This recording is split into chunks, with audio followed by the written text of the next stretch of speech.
Good morning students. Student, आज हम पढ़ेंगे वैलेंस बॉन्ड थ्योरी के बारे में। प्रीवियस वीडियोस में हमने क्या पढ़ी थी? वेस्पर थ्योरी पढ़ी थी। ठीक है, वेस्पर थ्योरी के अकॉर्डिंग कैसे किसी पर्टिकुलर मॉलिक्यूल की कैसे ज्योमेट्री प्रेडिक्ट की जाती है, उसकी क्या ज्योमेट्री बनती है, ये हमने उसकी ज्योमेट्री पे बनाई थी। चाहे बॉन्ड पेयर की हो, चाहे बॉन्ड पेयर लोन पेयर की हो, उसके अकॉर्डिंग हमने उसकी ज्योमेट्री प्रेडिक्ट की थी कि किस तरीके से वहाँ पे एंगल बनेंगे और कौन सा उसका शेप बनेगा, किस टाइप का शेप बनेगा। अब हम आज पढ़ेंगे वैलेंस बॉन्ड थ्योरी। इसको वी थ्योरी भी कहा जाता है, V theory, valence bond theory. अब वैलेंस बॉन्ड थ्योरी कहती क्या है? ये जो थ्योरी दी थी वैलेंस बॉन्ड थ्योरी, ये थ्योरी दी थी किसने? ये थ्योरी दी थी हिटलर एंड लंदन ने 1927 में। हिटलर एंड लंदन, ये दो साइंटिस्ट थे, इन्होंने ये थ्योरी दी थी वैलेंस बॉन्ड थ्योरी। तो इस थ्योरी के अकॉर्डिंग इन्होंने क्या कहा, जो इसके बेसिक जो मेन पोस्टुलेट है इस थ्योरी के वो क्या है? सबसे पहली बात तो इन्होंने ये कहा कि जो एटम होता है, एटम अपनी आइडेंटिटी को लूज नहीं करता है।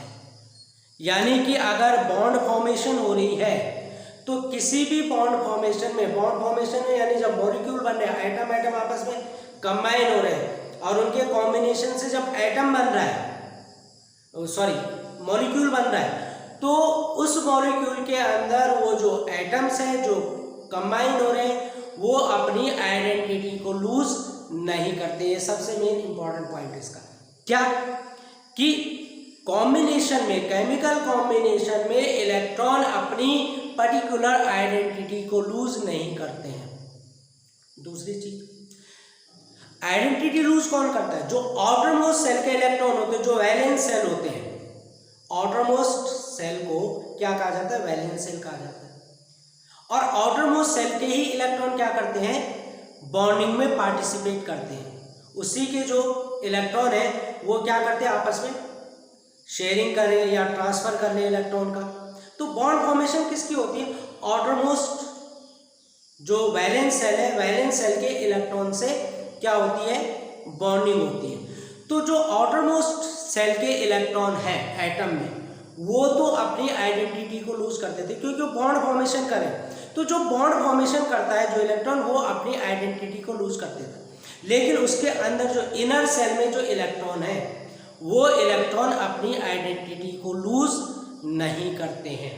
तो पहला पॉइंट क्या है इसमें, कि जो एटम होता है वो अपनी आइडेंटिटी को लूज नहीं करता मॉलिक्यूलर फॉर्मेशन में।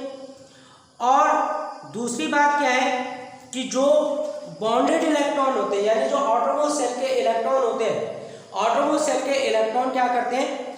बॉन्ड फॉर्मेशन में पार्टिसिपेट करते हैं। तो वो जब बॉन्ड फॉर्मेशन में पार्टिसिपेट करते हैं तो वो अपनी आइडेंटिटी को लूज कर देते हैं। लेकिन जो इनर ऑर्बिटल में या इनर सेल में जो इलेक्ट्रॉन होते हैं, वो इलेक्ट्रॉन अपनी आइडेंटिटी लूज नहीं करते। तो आइडेंटिटी लूज कौन करता है?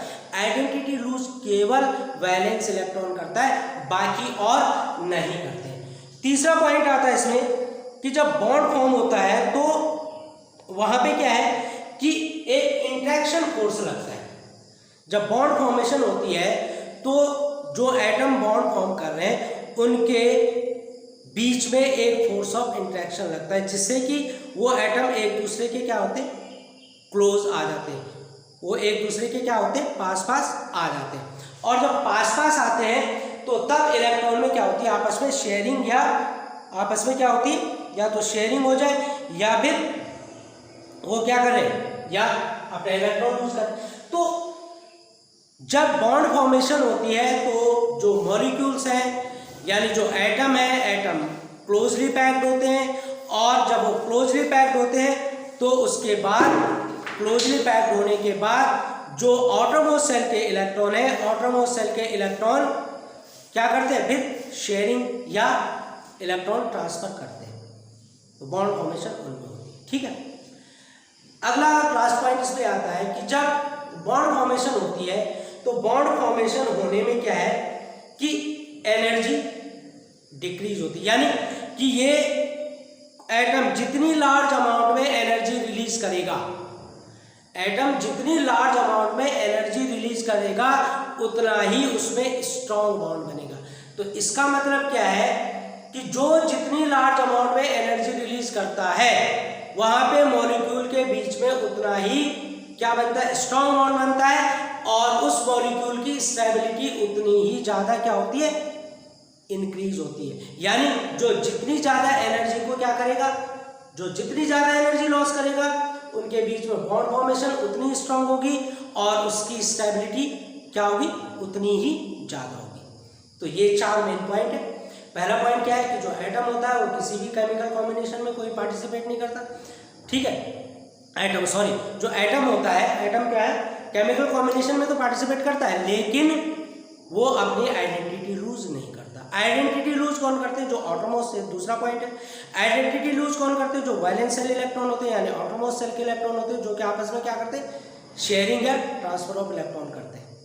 तो जो इलेक्ट्रॉन बॉन्ड फॉर्मेशन में पार्टिसिपेट करते हैं वो अपनी आइडेंटिटी लूज कर देते हैं, ठीक है। जब कोई भी दो एटम क्लोजली एक दूसरे के पास आते हैं यानी जब उनके बीच में इंटरेक्शन होता है, जब बॉन्ड फॉर्मेशन होती है, तो वहाँ पे एक फोर्स राइज होता है। उस फोर्स के कारण वो एक दूसरे के क्लोज आते हैं और उनके जो इलेक्ट्रॉन है फिर वो बाइंडेड हो जाते हैं। चौथी चीज आती है इसमें कि जो एटम है जितनी ज़्यादा एनर्जी अपनी रिलीज करता है वो उतना ही स्टेबल बॉन्ड फॉर्म करता है। यानी जितनी ज़्यादा एनर्जी यहाँ पे, पोटेंशियल एनर्जी जितनी ज़्यादा रिलीज होगी बॉन्ड उतना ही स्ट्रॉन्ग यहाँ पे बनता है। तो ये मेन फीचर्स हैं वैलेंस बॉन्ड थ्योरी के। किसने दी थी, हिटलर है, लर्नर ने, ठीक है। अब इसके बेस पे हम एक चीज़ की प्रेडिक्ट करेंगे कि H2 मॉलिक्यूल की फॉर्मेशन कैसे होती है, ठीक है, कि आप H2 मॉलिक्यूल कैसे बनाएंगे। तो इसके अकॉर्डिंग वैलेंस बॉन्ड थ्योरी के अकॉर्डिंग हम करेंगे फॉर्मेशन ऑफ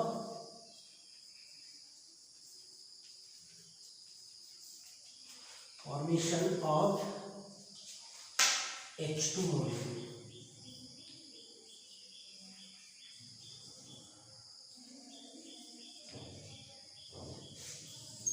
अब देखिए सपोज हमारे पास 2 हाइड्रोजन एटम, ठीक है, एक हाइड्रोजन एटम ये होगा हमारा, इसको हमने H के लिए, इसको थोड़ा सा नीचे बनाते हैं।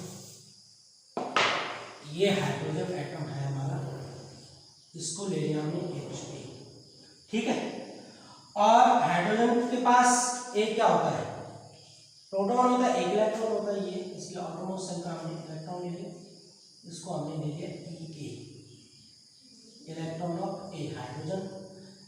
ये आपका दूसरा हाइड्रोजन है, इसको हमने Hb ले लिया, nucleus of hydrogen, nucleus of hydrogen ले लिया हमने Hb पॉजिटिव, और ये हमने इसका इलेक्ट्रॉन ले लिया Eb इलेक्ट्रॉन। अब देखो यहाँ पे देखो फोर्स कौन कौन से लग रहे हैं, ये देखो अट्रैक्टिव फोर्स लग रहा है, ठीक है, क्या लग रहा है यहाँ पे, अट्रैक्टिव फोर्स। अभी देखो न्यूक्लियस का अट्रैक्टिव फोर्स किस पे लग रहा है, इस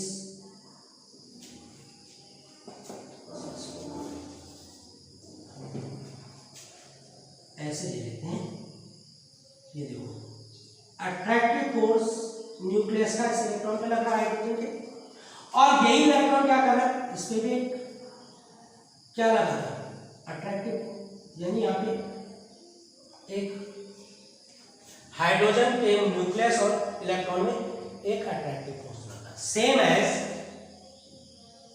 यहाँ पे भी सेम चीज हुई यार, न्यूक्लियस अट्रैक्टिव फोर्स लगा रहा, इलेक्ट्रॉन में अट्रैक्टिव फोर्स लगा। तो यहाँ पे कितने फोर्स अराइज हो, 2 फोर्स अराइज हो, ठीक है। तो एक कौन सा है Ha और दूसरा कौन सा He का, ये फोर्स अराइज होगा, ठीक।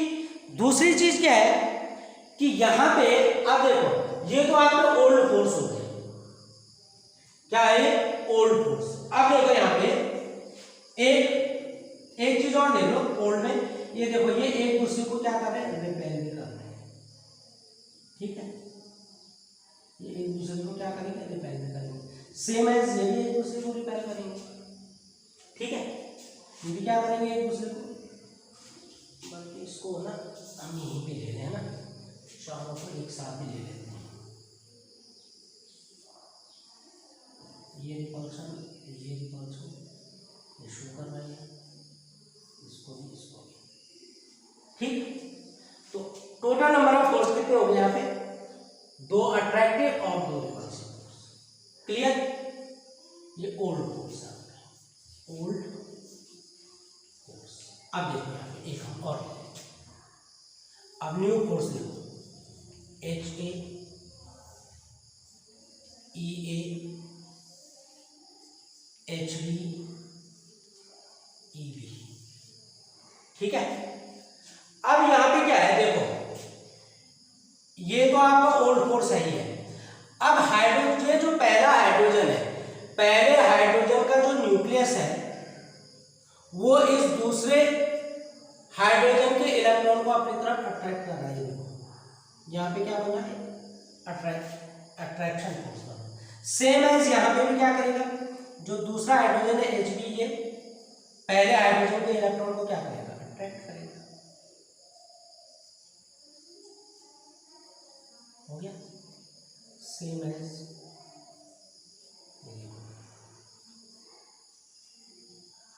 ठीक। अब एक ही हो गया, दूसरा क्या है? सेम वही, यहां पे क्या लगेगा?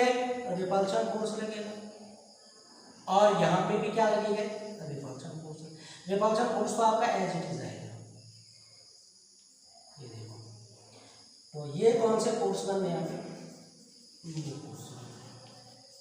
अब देखो यहाँ पे टोटल नंबर ऑफ फोर्स कितने थे ओल्ड में? 1 2 3 4, और न्यू में भी कितने? 1 2 3 4। यानी कि हाइड्रोजन मॉलिक्यूल में जो नंबर ऑफ फोर्स है वो दोनों इक्वल है। नंबर ऑफ अट्रैक्टिव भी और नंबर ऑफ रिपल्सिव, दोनों फोर्स क्या है? इक्वल है। ठीक है, अब होता क्या है यहाँ पे कि जब हाइड्रोजन एटम एक दूसरे के क्लोज आते हैं तो क्लोज आने पे क्या है कि जो उस एटम की क्या होती है? पोटेंशियल एनर्जी होती है, वो डिक्रीज होती है। और जब पोटेंशियल एनर्जी डिक्रीज होती है तो वो एक दूसरे के पास पास आना शुरू हो जाते हैं। ठीक है, और एक टाइम ऐसा यहाँ पे देखो, नंबर ऑफ रिपल्सिव फोर्स और नंबर ऑफ अट्रैक्टिव फोर्स दोनों इक्वल है। ठीक है, अगर हम यहाँ पे लिखे नंबर ऑफ अट्रैक्टिव और नंबर ऑफ रिपल्सिव फोर्स, तो मैं थोड़ा सा यहाँ पे लिख लेता हूँ, इनको मिटा देता हूँ कि नंबर ऑफ रिपल्सिव और नंबर ऑफ अट्रैक्टिव फोर्स यहाँ पे कितने हो रहे हैं। तो देखो अट्रैक्टिव फोर्स, देखो अट्रैक्टिव फोर्स, ये आपका फर्स्ट, ये आपका सेकंड। ठीक है, अब अट्रैक्टिव फोर्स देखो, इसमें पहले क्या है? न्यूक्लियस, न्यूक्लियस का, इसमें देखो न्यूक्लियस, न्यूक्लियस का, तो न्यूक्लियस, न्यूक्लियस का अट्रैक्टिव फोर्स क्या रहा आपका? सॉरी, पहले हम न्यूक्लियस और इलेक्ट्रॉन का देख लेते हैं अट्रैक्टिव फोर्स। ठीक है, तो अट्रैक्टिव फोर्स इसका हो गया एच ए, और दूसरा क्या हो गया आपका? ई ए। तो ये दोनों क्या है आपके? अट्रैक्टिव फोर्स है, एच ए ई ए, और दूसरा है आपका कौन सा? And H B E B. ये आपके 2 अट्रैक्टिव फोर्स हो गए। ठीक है, दूसरा क्या रहा है? न्यूक्लियस का, ये तो आपका इलेक्ट्रॉन का हो गया। दूसरा हो गया आपका न्यूक्लियस का। न्यूक्लियस का क्या हो जाएगा आपका? एच ए, और किस पे लगा रहा है? किस पे लगाएगा? ई बी पे, और दूसरा आ जाएगा आपका एच ए ई बी, और दूसरा आ जाएगा एच बी ई ए। ठीक है, एच बी ई ए। तो बल्कि इस अट्रैक्टिव फोर्स को हम यहां पर दिखाएं, ये अट्रैक्टिव फोर्स क्यों आ जाएगा?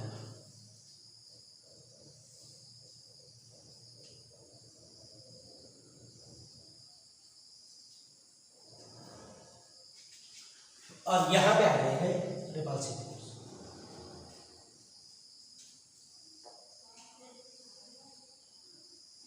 एक दो तीन चार पाँच, 1 2 3 4 5 6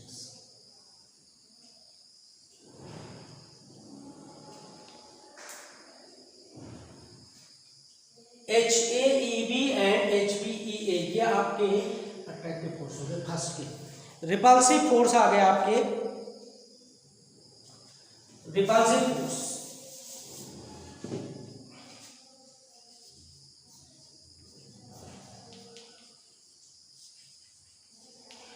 तो रिपल्सिव फोर्स आ गया आपका पहला HAHB, ये आपका पहला रिपल्सिव फोर्स है। और दूसरा रिपल्सिव फोर्स आएगा आपका न्यूक्लियस का EA एंड E, ये आपका दूसरा रिपल्सिव फोर्स है। अब यहाँ पे क्या होता है कि number of attractive force equal हो जाते हैं नंबर ऑफ रिपल्सिव फोर्स के। ये दोनों फोर्स इक्वल होते हैं। हाइड्रोजन मॉलिक्यूल में सबसे मेन बात है कि जो फोर्स ऑफ रिपल्सिव होता है वही उतना ही फोर्स ऑफ अट्रैक्टिव भी होता है, ना दोनों फोर्स इक्वल होते हैं। लेकिन एक्सपेरिमेंटली ये देखा गया है कि जो फोर्स ऑफ अट्रैक्शन है वो फोर्स ऑफ रिपल्शन से ज़्यादा होता है। तो ऐसा इसलिए होता है क्योंकि जब दोनों एटम एक दूसरे के क्लोजली आते हैं तो क्लोजली आने पे क्या है कि वो अपनी एनर्जी को यानी जो उनके पोटेंशियल एनर्जी उसको रिलीज करते हैं और धीरे धीरे और पास आते हैं। ठीक है, जैसे जैसे और पास आते हैं तो एक टाइम ऐसा होता है कि हाइड्रोजन, दोनों हाइड्रोजन एक दूसरे के बिल्कुल क्लोज आ जाते हैं और पहले हाइड्रोजन और दूसरे हाइड्रोजन के इलेक्ट्रॉन के आपस में क्या हो जाते हैं, शेयरिंग हो जाती है। जब शेयरिंग होती है तो यहाँ पे फोर्स ऑफ अट्रैक्शन और फोर्स ऑफ रिपल्शन दोनों क्या हो जाते हैं, बैलेंस हो जाते हैं। जब फोर्स ऑफ अट्रैक्शन और फोर्स ऑफ रिपल्शन यहाँ पे बैलेंस होते हैं तो फोर्स ऑफ रिपल्शन का जो मैग्नीट्यूड होता है वो जो फोर्स ऑफ अट्रैक्शन का मैग्नीट्यूड होता है वो फोर्स ऑफ रिपल्शन से क्या होता है, ज़्यादा हो जाता है। जब वो एक दूसरे के पास आएंगे तो एनर्जी रिलीज करेगा। वो जितनी ज़्यादा एनर्जी रिलीज करेगा उतना ही ज़्यादा क्या बनेगा, स्ट्रॉन्ग बॉन्ड बनाने की कोशिश करेगा। एनर्जी रिलीज हो रही, वो एक दूसरे के पास आ रहे, बॉन्ड फॉर्मेशन हो रही। वहाँ पे जब बॉन्ड फॉर्मेशन हुई तो रिपल्सिव फोर्स और जो अट्रैक्टिव फोर्स है वो दोनों इक्वल हो गए। लेकिन जो मैग्नीट्यूड है किसका, अट्रैक्टिव फोर्स का, वो रिपल्सिव फोर्स से यहाँ पे ज़्यादा हो जाता है, जिस कारण यहाँ पे हाइड्रोजन के दोनों जो एटम है वो क्या हो जाते हैं, एक दूसरे से बाइंड हो जाते हैं, क्लोजली बाइंड हो जाते हैं, यानी स्ट्रांगली ये बॉन्ड फॉर्मेशन कर लेते हैं और H2 के बीच में बॉन्ड बन जाता है, यानी H2 मॉलिक्यूल बन जाता है। तो किस कारण से बनता है, ये केवल इस कारण से बनता है क्योंकि जो मैग्नीट्यूड है किसका, अट्रैक्टिव फोर्स का, वो ज़्यादा होता है किससे, रिपल्सिव फोर्स के मैग्नीट्यूड से। तो इसलिए ये बॉन्ड बनता है। सेम यही चीज़ हीलियम न्यूक्लियस में आती है कि He2 molecule does not form, कि He2 मॉलिक्यूल क्यों नहीं बनता, तो वहाँ पे जो फोर्स ऑफ रिपल्शन है वो ज़्यादा हो जाता है, फोर्स ऑफ अट्रैक्शन कम हो जाता है। तो रिपल्शन ज़्यादा होगा तो इलेक्ट्रॉन रिपेल होते हैं, और जब इलेक्ट्रॉन रिपेल होंगे तो बॉन्ड ऑटोमेटिकली नहीं बनेगा, इसलिए वहाँ पे बॉन्ड फॉर्मेशन नहीं होती। ठीक है बच्चों, आज के लिए इतना बहुत है, कल दूसरा टॉपिक लेंगे हम। Till then good bye.